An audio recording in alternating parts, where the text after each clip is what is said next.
Elevator চ্যানেলে আমি তোমাদেরকে ওয়েলকাম জানাচ্ছি। আজকে আমরা ম্যাকআউট ইউনিভার্সিটির আন্ডারে এমবিএ কোর্স যেটা পড়ানো হয় তার ফোর্থ সেমেস্টার নিয়ে আলোচনা করব। এই ফোর্থ সেমেস্টারে স্পেশালাইজেশন পেপার চলে আসে।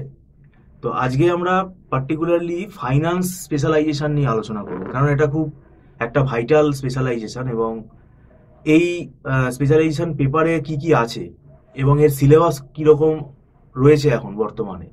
আর এই 2025 সালে যারা এবার ফোর্থ সেমিস্টারে উঠবে এমবিএতে, ম্যাকআউট ইউনিভার্সিটির এখন কিভাবে পরীক্ষা হচ্ছে, তার কোয়েশ্চেন প্যাটার্ন কীরকম হচ্ছে, স্পেশালাইজেশন নিয়ে অনেকেই হয়তো ভাবে না, কিন্তু সেটা নিয়ে আমরা তাদের গাফিলতিগুলো কোন জায়গায়, সেই জায়গাগুলো নিয়ে আলোচনা করব। আমাদের মধ্যে উপস্থিত আছেন মিস্টার সৌভিক দত্ত, আপনাকে ওয়েলকাম জানাচ্ছি।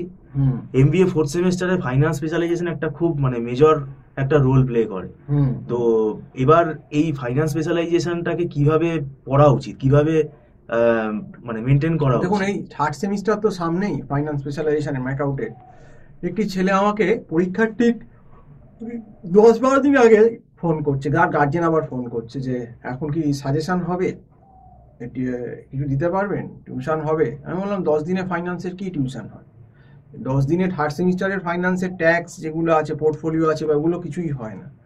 তো ব্যাপারটা হচ্ছে যে ওই ছেলে আলটিমেটলি ফেল সার্টিফিকেট লিখিয়ে ফেলেছে। সে 10 দিন আগে ফাইন্যান্স পড়তে চাইছে পরীক্ষা, সে তো অলরেডি প্রায় ফেল সার্টিফিকেট লিখেই দিয়েছে নিজে।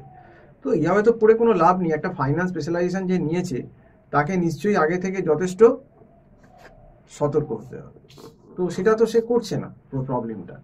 তো এই ফোর্থ সেম তো আরও টাফ। ফোর্থ সেমে অনেকগুলো পেপার আছে, দেখবেন ডেরিভেটিভ, আইএফ, ইন্টারন্যাশনাল ফাইন্যান্স, আরও অপশান আছে যে কলেজগুলো স্পেশালাইজেশন আরও 4টে পেপার মোটামুটি হবে।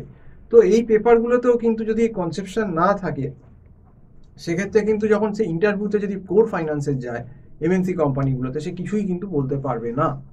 পাস করার থেকেও বড় কথা হচ্ছে, নম্বর পাওয়ার থেকেও ফাইন্যান্সের কনসেপ্ট জেনারেট করতে হবে। এবং সেই কনসেপ্ট জেনারেট করতে গেলে এক্সপিরিয়েন্স যে ফ্যাকাল্টি আছেন বা যারা কর্পোরেটে কাজ করেন, আমাদের এরকম ফ্যাকাল্টি আছে যে কর্পোরেট এক্সপোজার আছে, এবং প্লাস এমবিএ ফাইন্যান্স এবং এমকম এমবিএ ফাইন্যান্স এবং তার কর্পোরেট এক্সপোজারও আছে।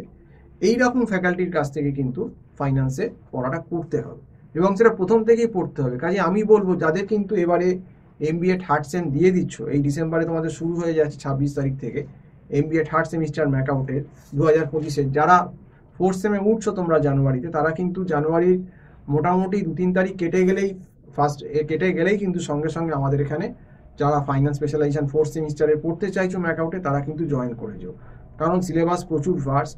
তো সেক্ষেত্রে কিন্তু প্রবলেম হবে। কাজে আমি বলবো, সময় নষ্ট গড়িমসি না করে ফাইন্যান্সটাকে ভালো করে ফোর্থ সেমে পড়তে হবে, কনসেপ্ট ক্লিয়ার করতে হবে। তো সেই জন্যই বলছি যে ফাইন্যান্সে কিন্তু ইনডেপথ নলেজ দরকার, কারণ এই ফাইন্যান্সের প্রপার ইন্টারভিউতে কিন্তু গেঁজানো যায় না। মার্কেটিংয়ে, সেলস মার্কেটিংয়ে হয়তো একটু প্র্যাকটিক্যাল এক্সাম্পল দিয়ে একটু গেঁজিয়ে লোকজন বলে চলে এলো, কিন্তু ফাইন্যান্সে তো কনসেপ্ট না থাকলে পুরোটাই ফাইন্যান্সের ব্যাপারটা হচ্ছে কনসেপচুয়াল। আর আমাদের এখানে ক্লাসটা একদম অনলাইনে হয়, এবং পার সাবজেক্ট একটা পার মান্থ ফিজেই করানো হয়, গুগল মিটে অ্যাডভান্স দিতে হয়। এবং আমাদের ক্লাস শনি রোববার করে হচ্ছে, কারণ অনেকেই থার্ড সেমের চাকরি বাকরি অনেকে পাবে বা ক্যাম্পাসিং হবে, সেই জন্য আমাদের স্যাটারডে সানডে অপশানই আমাদের রাখা হয়েছে। এমবিএ ফাইন্যান্সের ক্লাসটা হয় এবং গুগল মিট প্ল্যাটফর্মে হচ্ছে। তো আশা করব যারা ফাইন্যান্স স্পেশালাইজেশনের ক্লাস ফোর্থ সেমিস্টারে করতে চাইছো, আমার যে নাম্বারটা দেওয়া রয়েছে 9831044518, এই নাম্বারে কল করে কথা বলতে পারো। এই নাম্বারে আমাদের হোয়াটসঅ্যাপও আছে, হোয়াটসঅ্যাপেও কল করে বা হোয়াটসঅ্যাপে মেসেজ করে আমার সঙ্গে কথা বলতে পারো। তো আজকে এই অবধি বলেই শেষ করছি। সম্পূর্ণ ভিডিওটা দেখার জন্য অসংখ্য ধন্যবাদ। নমস্কার।